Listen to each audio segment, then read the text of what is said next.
What is up, guys? Shadow King 419, your #1 daily source for fiber, vitamin C, and Yu-Gi-Oh! I'm going to do a deck profile for you guys, and then I'm going to show you a duel with said deck. Now, this is a very unorthodox deck that I've never seen anyone run before. It is a variant of Tinplate Gadgets. It hasn't always been so, though. I've been playing this deck for years, like, ever since I discovered it. Basically, ever since, like, XYZs first started to become popular, you know, back when the best XYZs that existed were all the rank 4s. So, when that was such, I started building this deck and perfecting it, and I've been playing it ever since. And it's really good. I've never seen anyone run this variant of Gadgets ever before, and especially not one quite as competitive as this. Like, it's not super competitive. I don't think you could take it to a regionals and top. But I think you could go pretty far in, like, a little YCS or something, and plus it's really, really fun, so. Onto the deck profile here. I think you guys are going to dig this deck quite a bit. We run Triple Mighty Guard. Now, Mighty Guard is actually the main card of the deck. Well, one of the main cards of the deck. It's hard to choose the main card of the deck because it has a lot of them in this deck. But Mighty Guard is amazing. It's one of the only 2 monsters I've found in the entire game of Yu-Gi-Oh! That actually works with Machine Dupe and is a level 4. Which is great because you can actually use him and Machine Duplication to go into a first turn Shockmaster, which, as you know, is always awesome, even in this format when Shockmaster isn't the greatest card, but it's still pretty good. It can hurt spellbooks pretty well, and, you know, I find that it can also hurt dragons, too. So, and then, of course, you can also go into a first turn Violent to Sigma. So anyway, yeah. Then we go to boot up Soldier Dread Dynamo. Now, Dread Dynamo is in here for multiple reasons. Number one, because it's the second, and these 2 are the only 2 monsters, by the way, that I've ever found in the game of Yu-Gi-Oh! So far, that work with Machine Dupe and are level 4.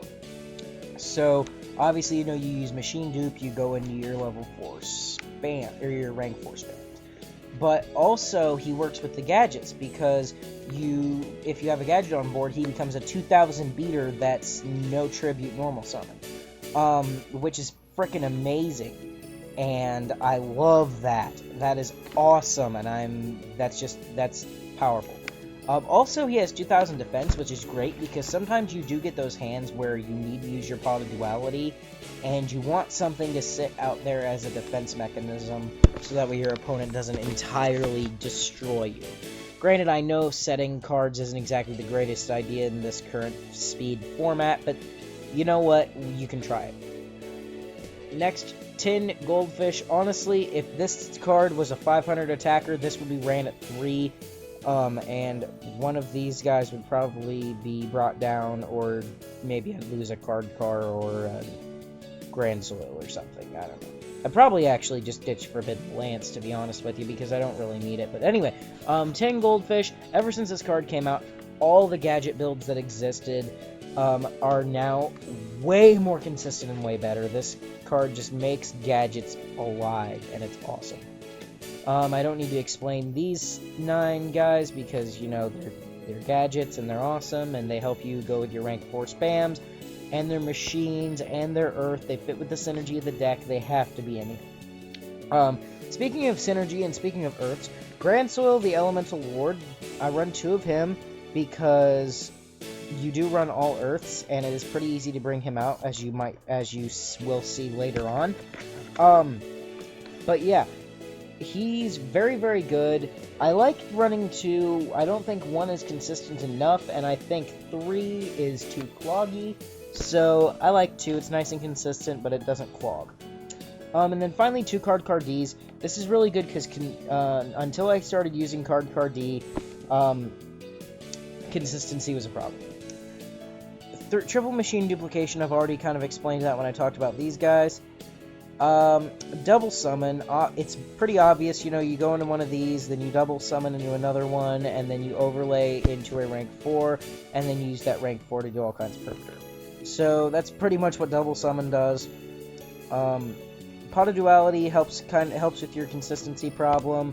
I only run 1 of it because I really couldn't fit 2 in, and honestly, I don't want to draw it every time, but, you know, every now and again it is kind of useful, so I didn't want to just leave it out completely.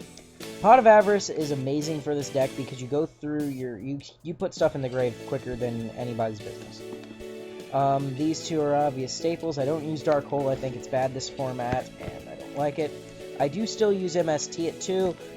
You know, sometimes, you know, you do run into Fates, and you can hit the Fates, or, you know, the Wisdoms.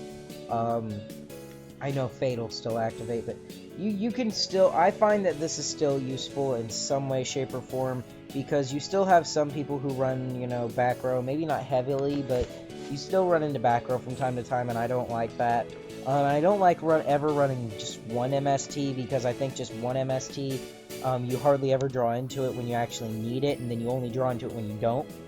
And then limiter removal, because if you run machines, you have to run limiter removal. It's a given, it's a staple.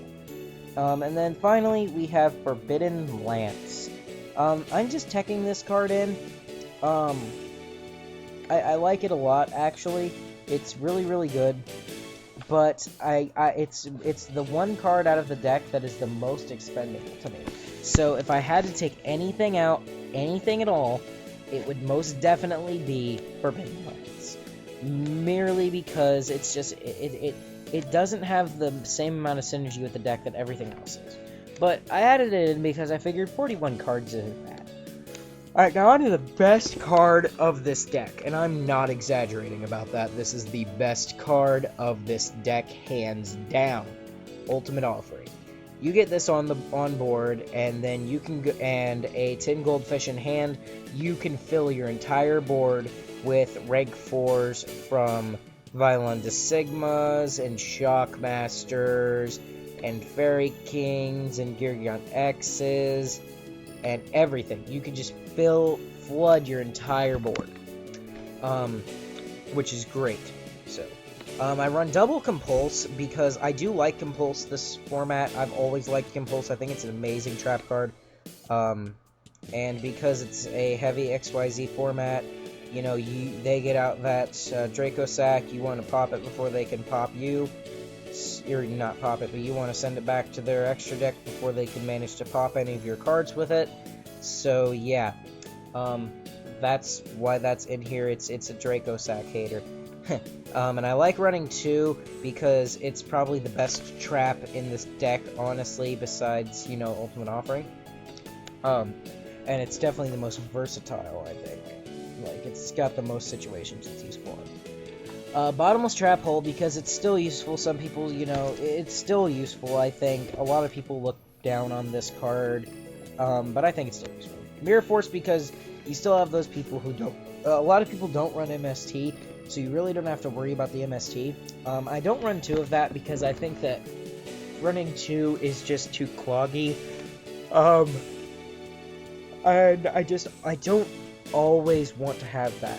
If I want to draw a trap card more consistently, I want it to be this.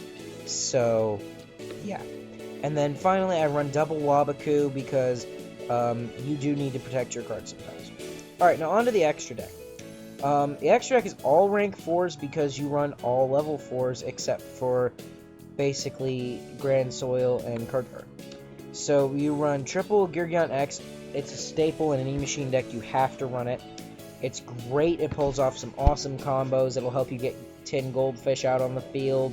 It'll help you get another gadget on board. It'll help you do a lot of things, and it adds to the consistency factor of this deck incredibly. Double Fairy King Albertovich or something like that. I don't know. You could run 3 of this, theoretically. That's why I have one down here. I just didn't have the room for it because I wanted to tech in a couple of extra options and stuff because I thought they'd be cool.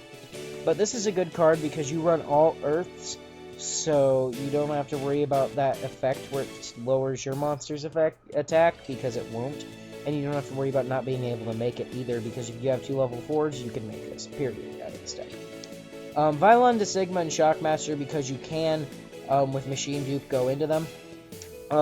Number 85 Crazy Box and number 44 Sky Pegasus are kind of techs that I've just kind of been throwing into things that spam rank 4s, just kind of see how they work. Black Ship of Corn, obvious reasons, it's really good. So is Laval Chain. Utopia, obvious staple. Dagusto Emerald, Maystroke, and Gaga Cowboy. those are obvious things. I wanted to put a Pappy in here. I just